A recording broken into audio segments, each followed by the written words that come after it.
Kalian masuk depan.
sumber daya alam yang kita gunakan saat ini harus bisa digunakan juga oleh generasi masa depan.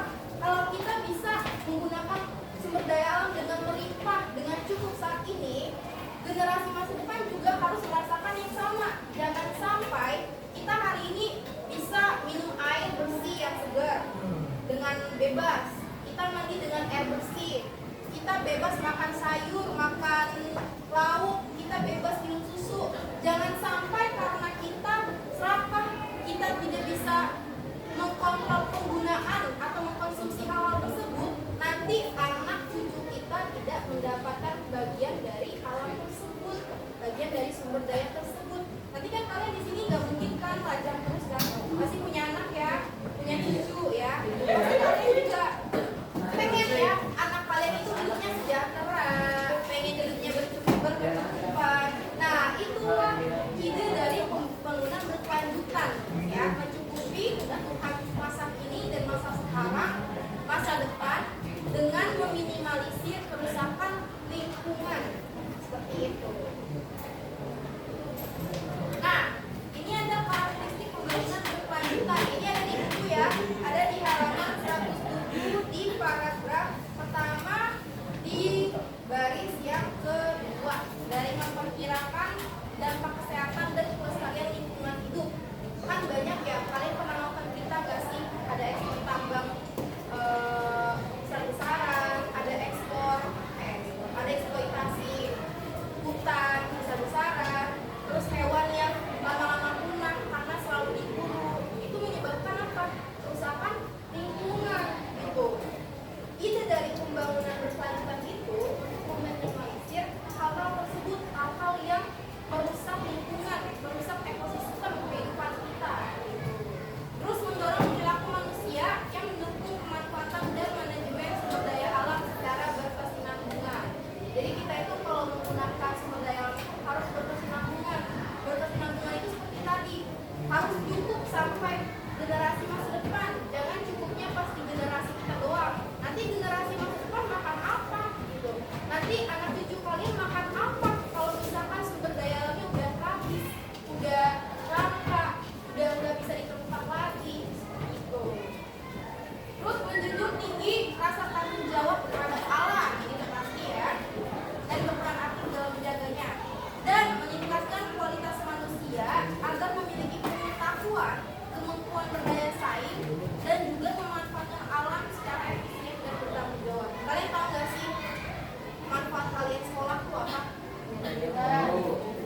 Limba itu untuk apa? Masa depan ya,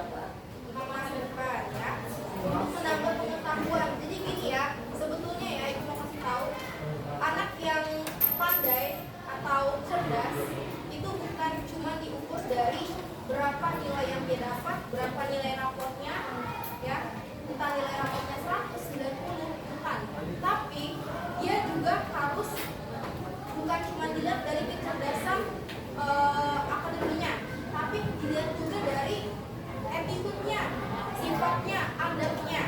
Jadi orang yang pandai itu bukan lagi cuma soal akademik pintaran otak, tapi dia juga pintar beradaptasi, pintar berperilaku dengan sesamanya gitu. Kalau banyaknya di sini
tanpa kemiskinan, ya, jiwa panggung, tanpa kelaparan, terus kehidupan sehat dan sejahtera, pendidikan berkualitas, kesetaraan gender, energi bersih dan terjangkau, delapan apa?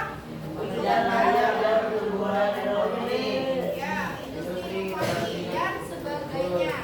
Dari 17 tujuan itu yang kalian baca, ada nggak tujuannya yang buruk? Enggak. Bagus semua ya. Ya. Kesejahteraan manusia itu. Coba kalian itu sekarang lagi di tingkat quality education atau pendidikan berkualitas.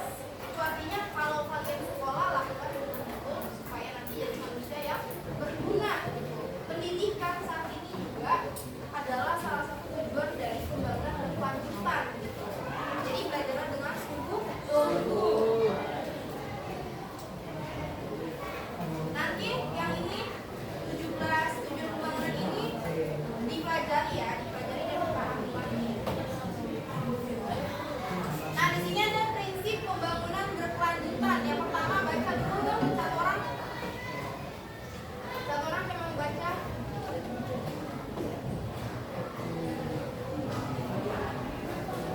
Ayo, satu orang.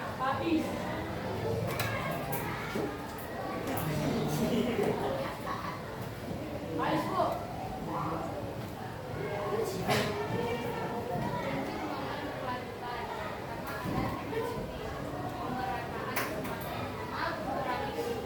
Oke, equity.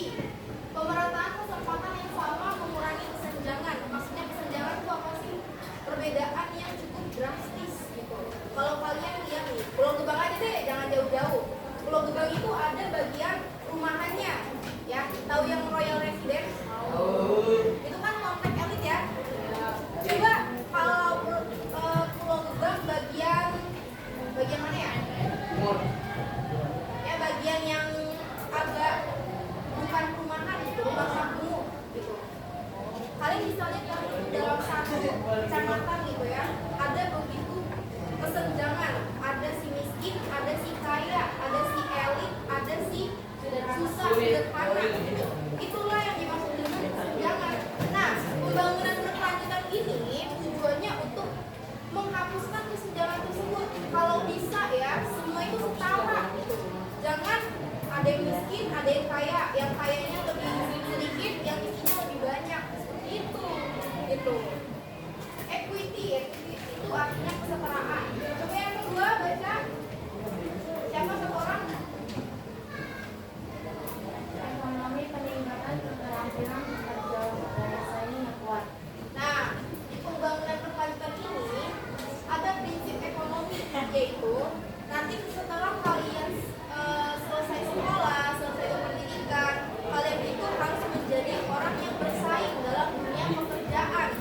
Jadi kalian itu harus menjadi manusia yang berkualitas. Jangan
Kamu tadi bilang tidak boleh sebelah kanan atau sebelah Barangan.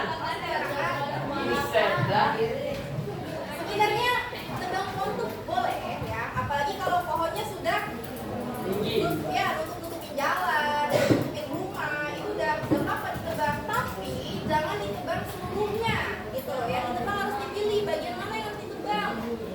Jangan sampai menebang sampai akar-akar, ya otomatis pohonnya nggak subur lagi gitu ya.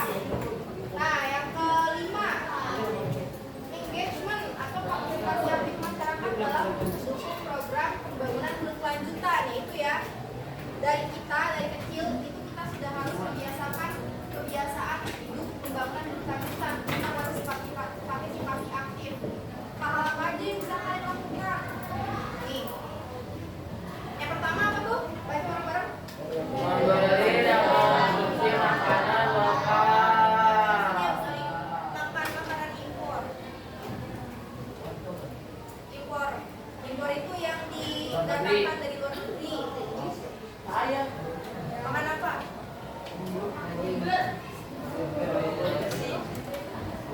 Topoki. Topoki itu apa tuh?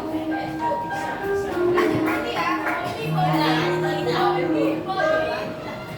Jam istirahat petang. Time to rest break.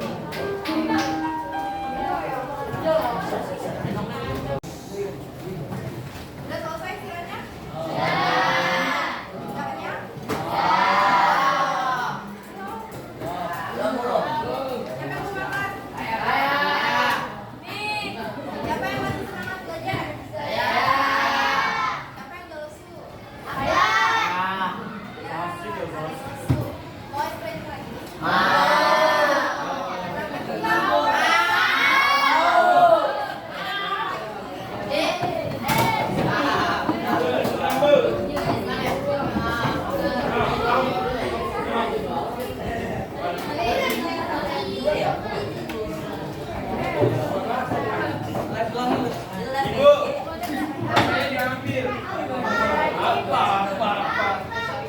Mas, backingnya beda ya? Mainnya sama kayak gini. Nanti tangannya satu buka, satu lagi tahu.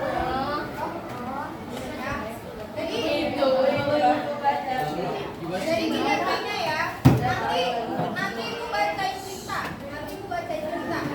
Misalkan setiap kata jeruk misalnya, kalian tangan yang ininya harus makan, tapi tangan yang ini yang kedua itu harus nama tangan punya gini. Misalnya gini. Ini aku ya. Suatu kan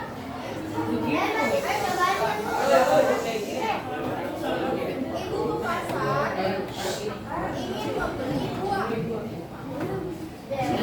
Ada buah jeruk.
Tadi kita terakhir gaya hidup berkelanjutan untuk mendukung pembangunan berkelanjutan. Tadi yang pertama membeli dan mengonsumsi makanan lokal ya. Lanjut yang kedua, menggunakan transportasi publik. Di Jakarta ada trans apa aja sih?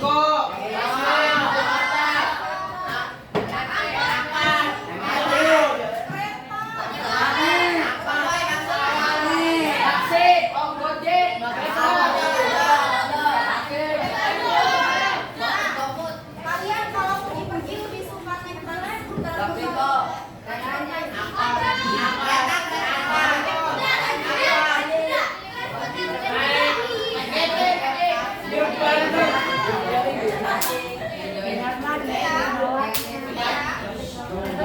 Menggunakan transportasi publik kayak naik Transjakarta tuh nggak sih naik Transjakarta?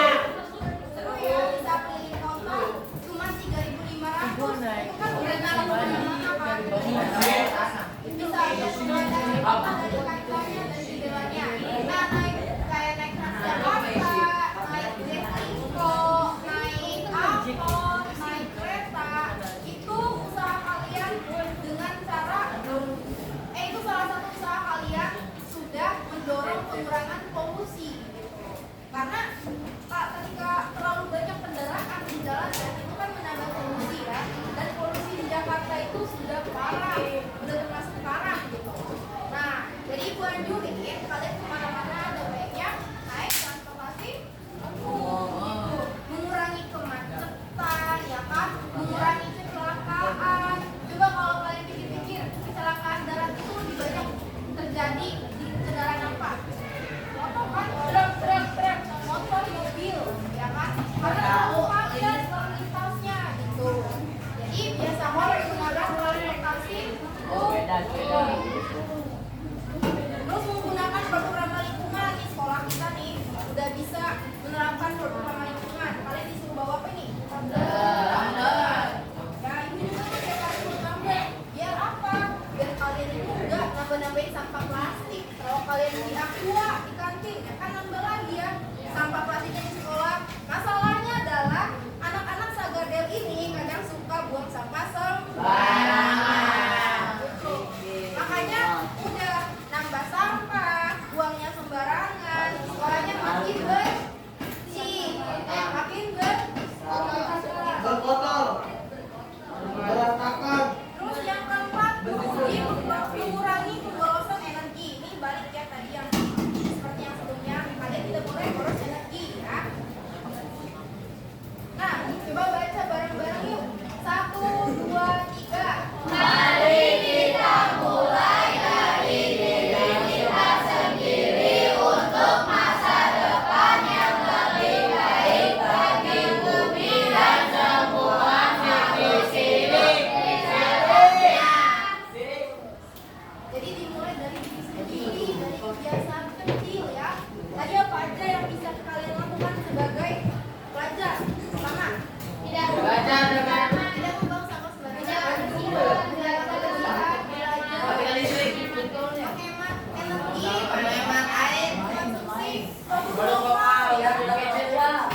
kelangkaan. Nah, kenapa sih? Nah, ini ada hubungannya ya. Kenapa sih ada ide SDGs, ada ide pembangunan berkelanjutan? Ya karena apa? Karena sudah mulai terjadi kelangkaan, ya. Kalau langka berarti cuma tinggal sedikit, ya. Kalau nanti lama-lama habis, itu udah bukan langka lagi, tapi benar-benar habis total. Dan nggak ada, udah punah. Dari yang awalnya langka menjadi punah, gitu. Itulah kenapa dibangun ide pembangunan berkelanjutan supaya kelangkaan ini bisa diminimalisir dengan cara-cara lain, seperti itu. Jadi judulnya apa coba dibaca? Kelangkaan. Ya, kebutuhan manusia itu tak terbatas. Nah, macam-macam kelangkaan yang pertama kelangkaan SDA. SDA itu apa? Sumber daya alam. Banyak ya kelangkaan SDA ini. Misalnya kelangkaan SDA air bersih. Kalian bersyukur kalau di sini masih bisa mendapatkan air bersih. Di tempat-tempat tertentu air bersih itu sudah langka, sudah susah ditemukan. Karena apa? Airnya sudah tercemar, ya. Terus yang kedua kelangkaan apa lagi? Tenaga kerja. Kelangkaan tenaga kerja. Itu maksudnya apa kelangkaan tenaga kerja? Maksudnya adalah sebetulnya manusia di Indonesia ini banyak banget. Bahkan pernah dinobatkan Indonesia itu negara dengan populasi terbanyak keempat di dunia loh. Dari 100 sekian negara, 170 kalau nggak salah. Bayangin, nomor 4 sedunia itu udah banyak banget gitu. Dan paling padat itu di Pulau Jawa, seperti itu di pulau kita gitu. Nah, tapi kenapa ada kelangkaan tenaga kerja? Kenapa coba? Ada yang tahu nggak? Padahal manusia banyak. Iya, penduduknya banyak, tapi kenapa dibilangnya kelangkaan tenaga kerja? Pengangguran. Jadi banyak pengangguran, banyak yang malas, judi online. Kenapa? Kemarin ada ini ya? Ada di online, ini pasti ada. Kemarin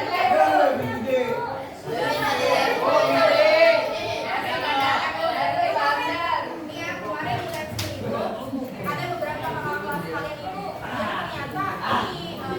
yang ternyata dipanggil orang tuanya karena ada indikasi judol. Aku nggak tahu ya kalau mereka benar main judol, apakah mereka berusaha buka websitenya, karena itu cuma denger aja gitu. Tapi di situ orang tuanya sama anaknya benar-benar di konseling sama guru. Di sini ada nggak ya kayak gitu?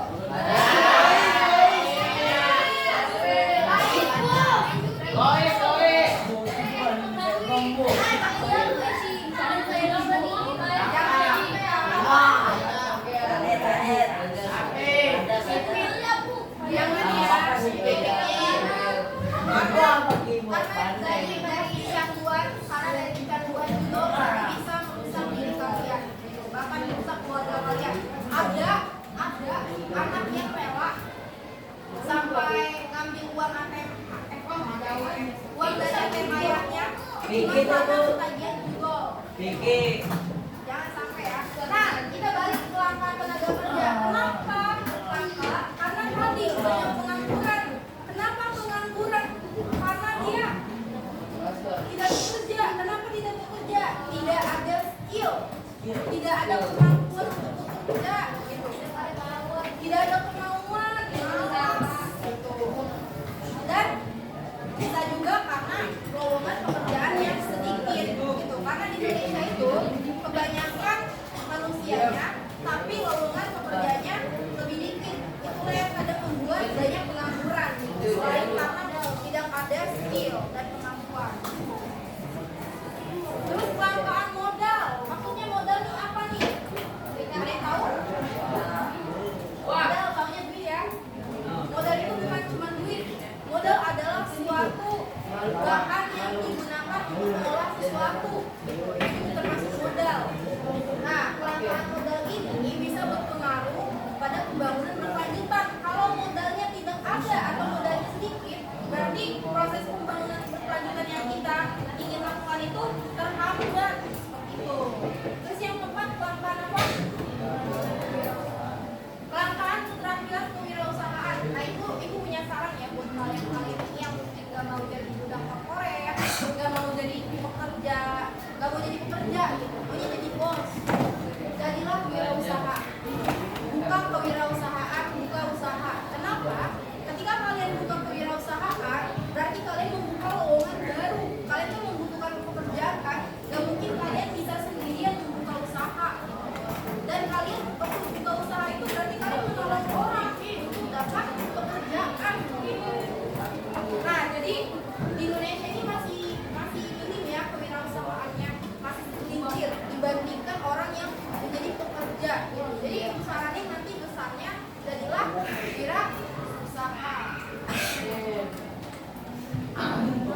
wilayah. wilayah seperti itu mengurangi kelaparan.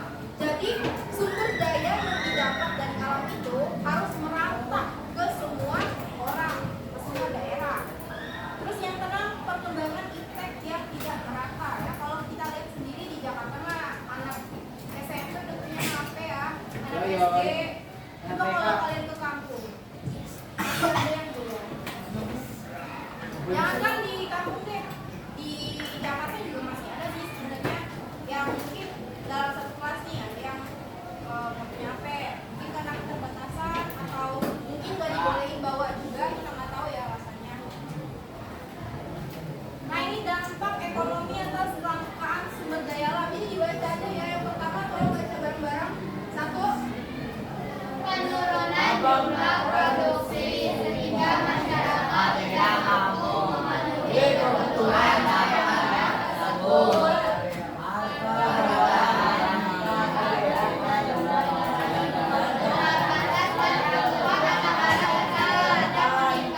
Pendapatan masyarakat menurun, perusahaan mengurangi jumlah produksi dan lapangan kerja.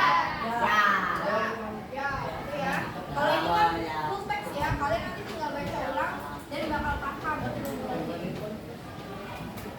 Nah ini langkah pencegahan kelangkaan sumber daya alam, mengelola SDA yang berkelanjutan. Ini sesuai dengan SDGs, meminimalkan penggunaan sumber daya tak terbarukan. Seperti sumber daya yang tidak bisa diperbarui tadi, kalau bisa penggunaannya diminimalisir dan juga menggunakan cara lain. Kalian pernah dengar nggak ada penemuan bahan bakar tapi menggunakan air? Pernah dengar nggak? Nah, itu salah satu solusi untuk menemukan alternatif lain supaya tidak menghabiskan minyak bumi contohnya. Terus menggunakan teknologi yang tepat guna. Nah ini teknologi yang tepat guna itu seperti apa? Ya HP digunakan untuk belajar, jangan main TikTok terus, jangan main game terus ya. Digunakan untuk nyari sumber pembelajaran, main kuis dan semacamnya. Mencari alternatif sumber daya pengganti. Ya. Nah ini terakhir, masalah pokok ekonomi. Yang pertama itu ada uang. Uang itu apa?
Boleh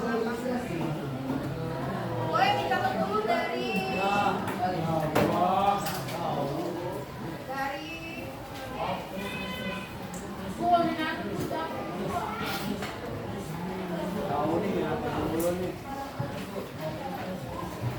dari sini ya.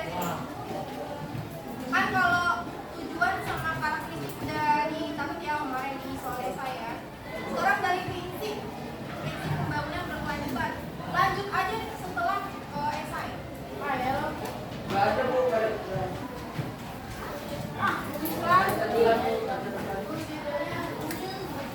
Pembangunan berkelanjutan.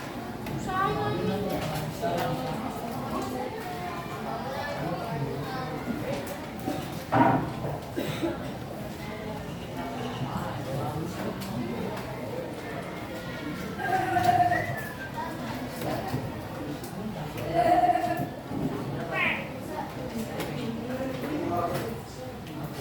Hari Selasa jangan lupa ya di semua ya.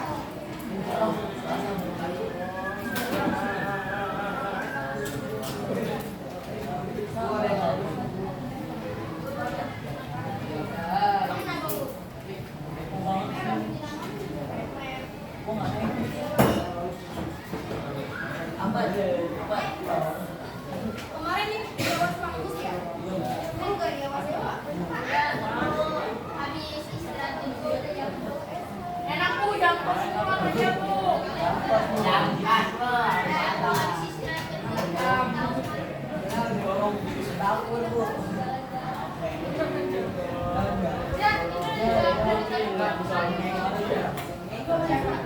pertama kali